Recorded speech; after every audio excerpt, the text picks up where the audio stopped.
this week on Motoring 90. Well, would you rather get on a streetcar and drop $1 in the bucket?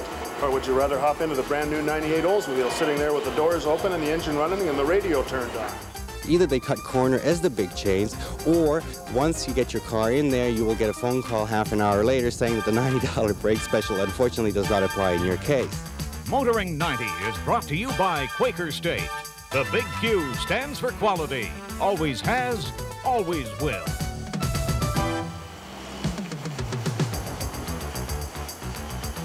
Cars. There are more of them on the road these days than ever before. And yes, it's true, a lot of them look alike, but don't tell that to an owner, because purchasing a car is a significant moment in anyone's life, and especially at today's prices.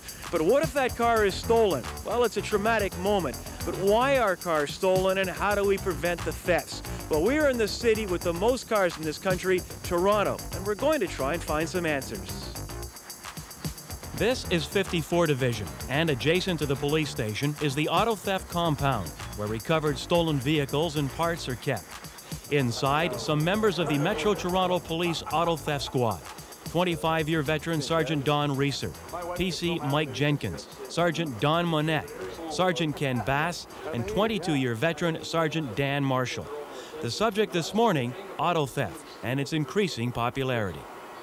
Well, this morning we pulled into a Shell station at the corner of Victoria Park and Finch Avenue.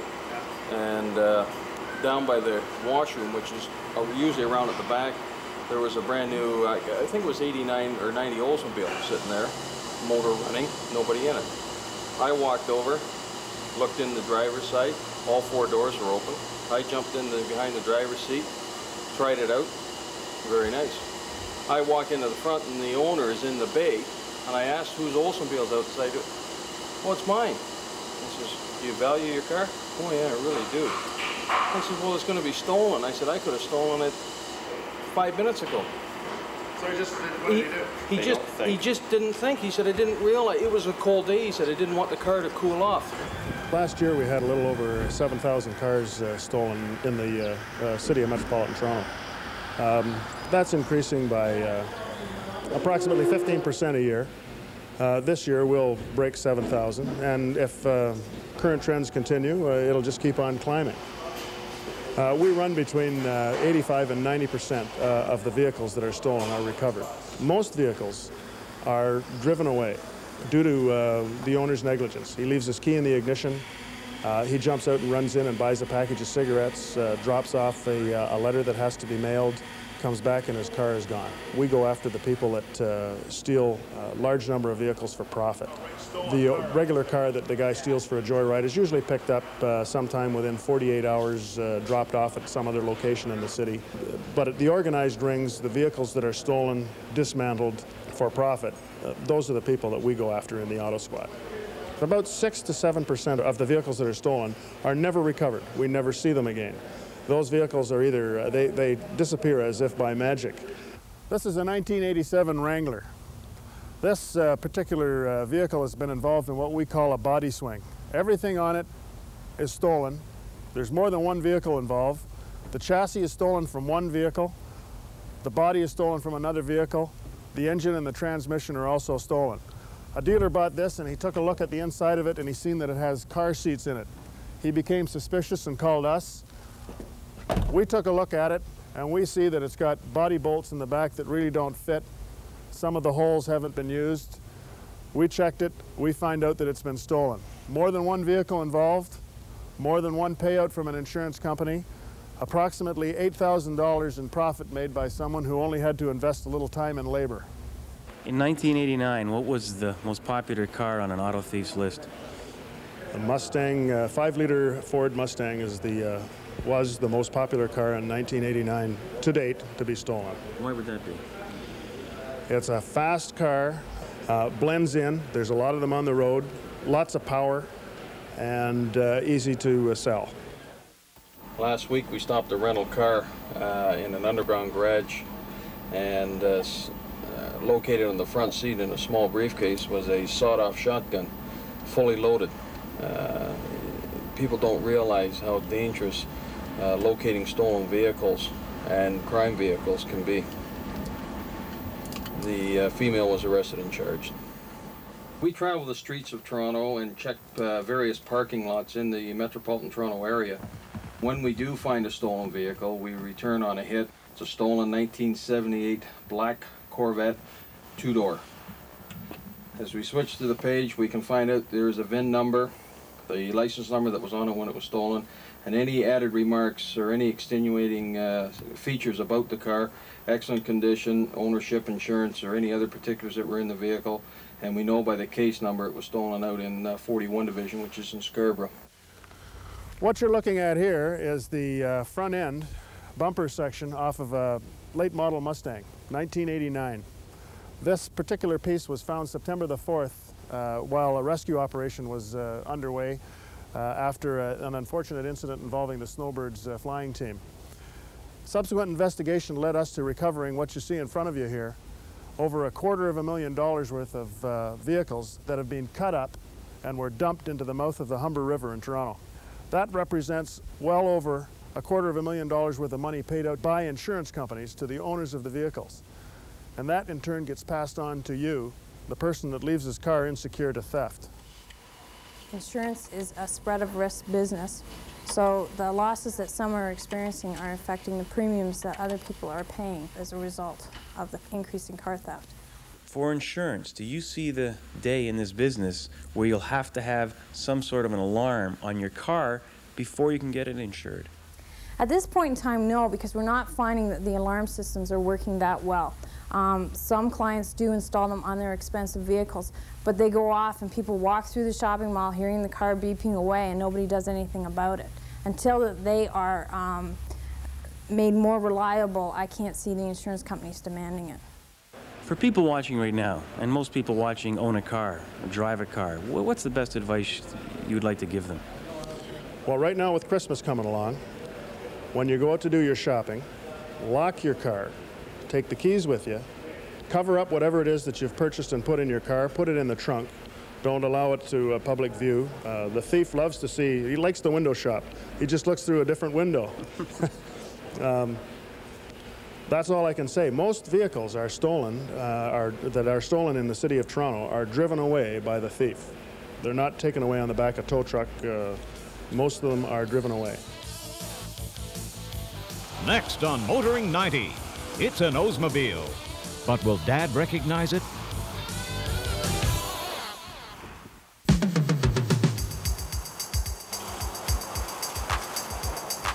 Test Drive with Graham Fletcher.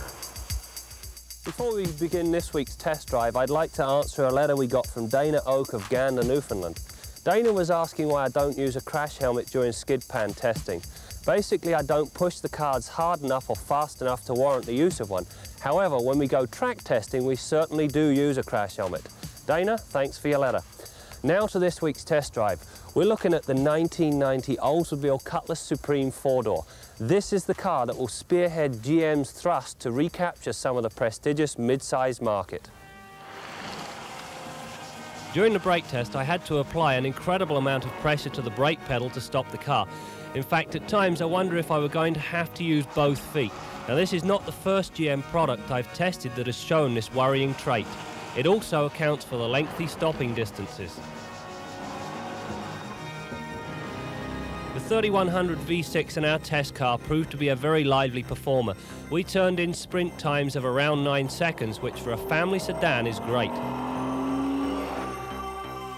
The dramatic change in weather conditions encountered at the skid pad renewed my respect for the Eagle GT Plus 4s fitted to our Test Supreme. During the pylon test, both the tyres and the suspension put on a good showing. However, on the downside, I felt the whole setup was a little too stiff for a family sedan. A 4-door should be more compliant.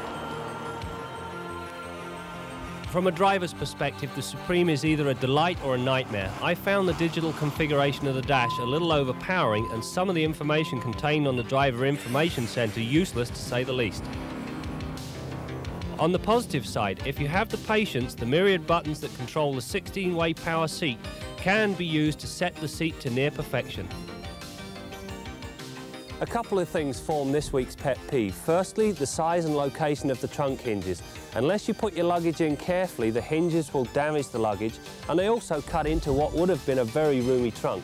The second and more important part of my peeve is the extensive use of inexpensive plastics throughout the interior. It disappointed me somewhat. Anyway, now to the scoreboard and see how I rated the rest of the 1990 GM10. Despite the inclement weather conditions, the Supreme handled itself very well on the skid pad.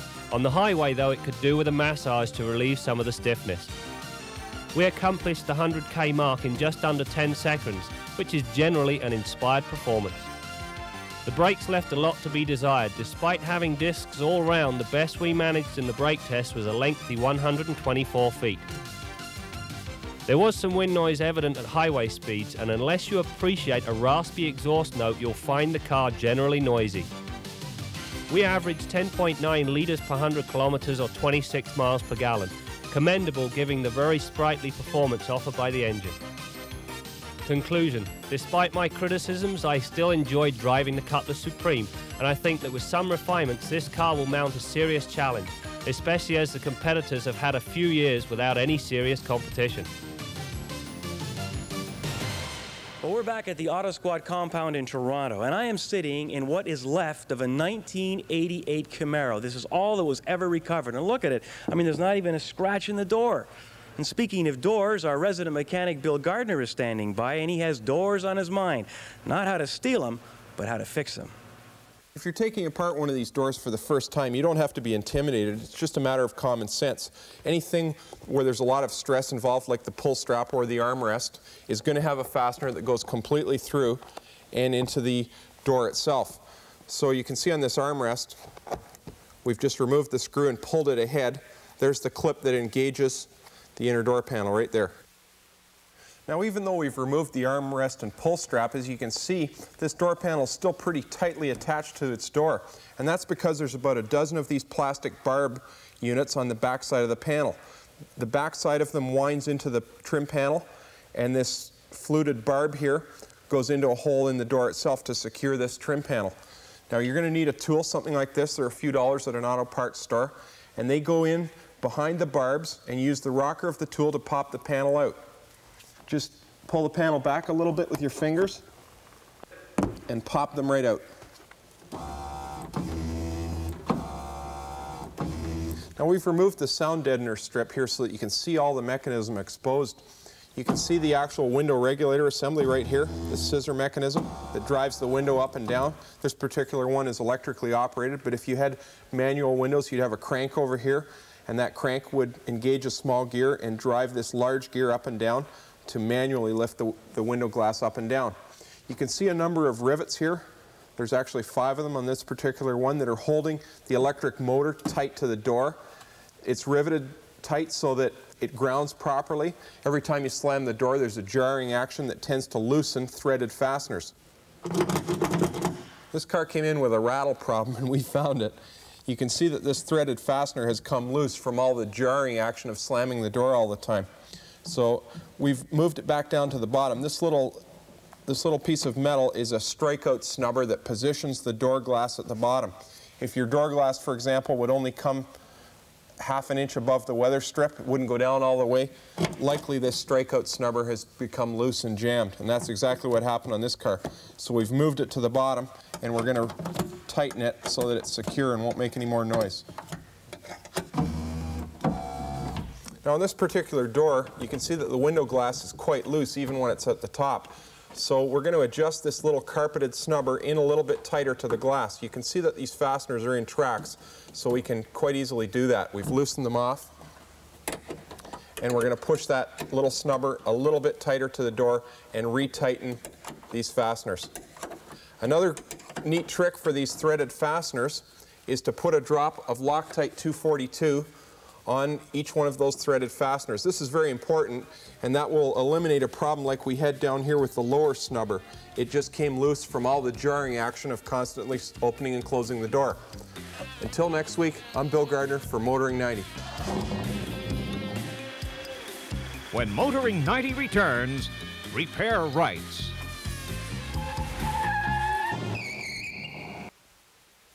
What you're looking at are the remains of 4 cars stolen earlier this year in Montreal. Within 48 hours, these front-end clips, as they're known, ended up here in Toronto. The remainder of the cars spread out across the country. So obviously a traumatic moment for the owners, but there's another inevitable moment of trauma for all us car owners. That's when we visit the garage. Here's Steve Grant with that story. It's just like death and taxes. With automobiles, you know that sooner or later, you're going to have to spend money to keep it running. You just hope that it's later and not sooner. And coming into a repair shop like this can be a very intimidating experience. Finding a mechanic that you can trust, well, that can be a job in itself. Okay, the exhaust system, when you say there's still a wind noise, eh? Driver's side, passenger side? Passenger side? Same as what they did. They should go and road test the car. It's hard getting out on the highway, you know, it's very difficult. The only time I usually get to road test cars is people leave them overnight. I take them home on my own time. Take them out, take them for a drive on the Don Valley after dinner. But to try and get down the Don Valley, you wouldn't go 60 kilometers or 80 kilometers an hour if you were lucky. That's the biggest problem, eh? Describing that annoying rattle or squeal to your local service advisor is critical to successful repairs. However, when you drop off your keys, you're also leaving your trust behind. Give me an idea, because I can call her back. Biggest thing is getting a lot of information out of the customer. But once you get them going and ask them a few questions about what's happening, and you keep plugging them for more things that's happening when the problem occurs, you pretty well get to the problem in the end for the guy, for the customer. Basically, he's a good help. Like, he'll be a help as long as you keep asking him certain times when things happen, and you can pretty well solve the man's problem that way. I think there's a small noise. I don't know what in the left side, but you can't see that. When you're driving, you mean? Braking? No. When do you hear the noise? When I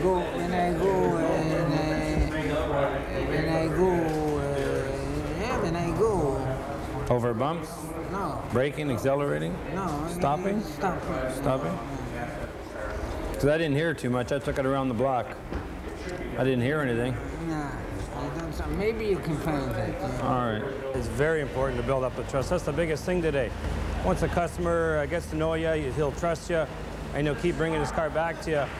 Just like when you're going to a barber. Once he cuts your hair once, you seem to want to go back to him, and it's the same idea with a car. Are people still suspicious when they take the car and they get it repaired? Absolutely. Again, they're suspicious because of the huge amounts of money that's being spent. However, as I said, it's not the garage that's necessarily profiting from this amount of money that they collect from you. The money that you spend is not going into the mechanic's pocket, or at least not all of it. I like to know what they're touching, what they're playing with, what they're replacing, kind of thing, because they just replace something just to make the money out of it, kind of thing. I'd rather be here to babysit it, but I wouldn't know what they're doing anyway. Over the years, a number of laws have been put in the books to protect car owners. Here in Ontario, we have Bill 22, and it, among other things, states that the actual cost of your repairs cannot exceed a written estimate by more than 10%. Pat Merrim. Despite Bill 22, Constable Pat Merrim has no shortage of work. He investigates fraud and separates the good guys from the bad guys. There are a few.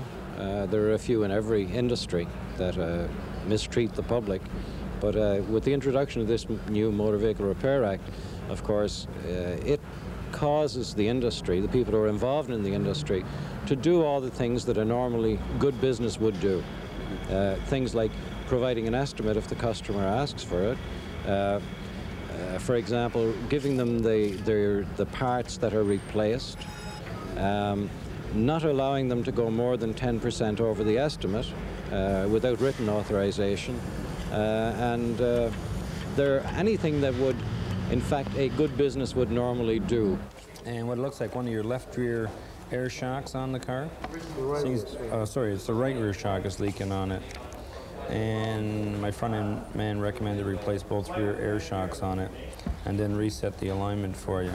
Okay?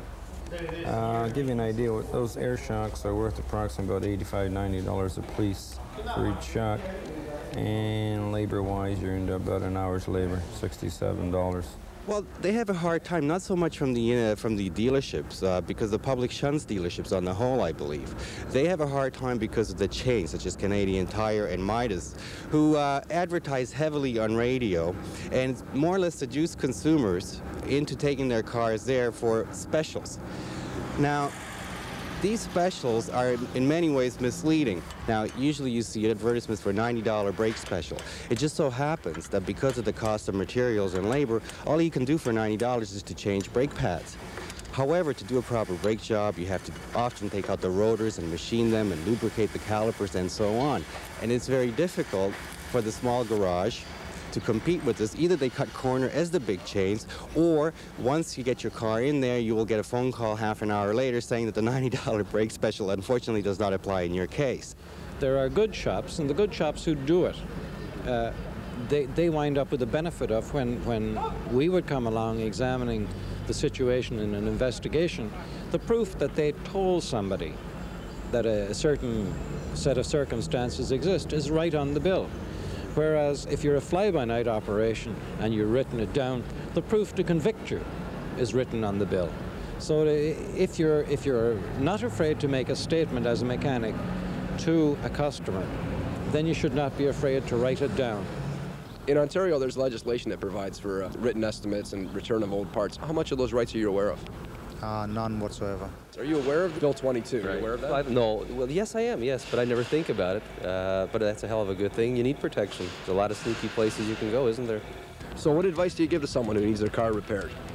I think the best advice I can give you is to stick with one garage, not necessarily go for the specials, and to a certain extent, if you can, stick with one mechanic. If you can find a garage that will allow you to speak to the mechanic, that will probably be the best thing, to have one mechanic taking care of your car as much as possible. It's hard to believe, but over 25% of Canadians still aren't wearing their seatbelts. I'm Jim Kenzie, and next on Kenzie's Corner, I'm going to tell you about one of them.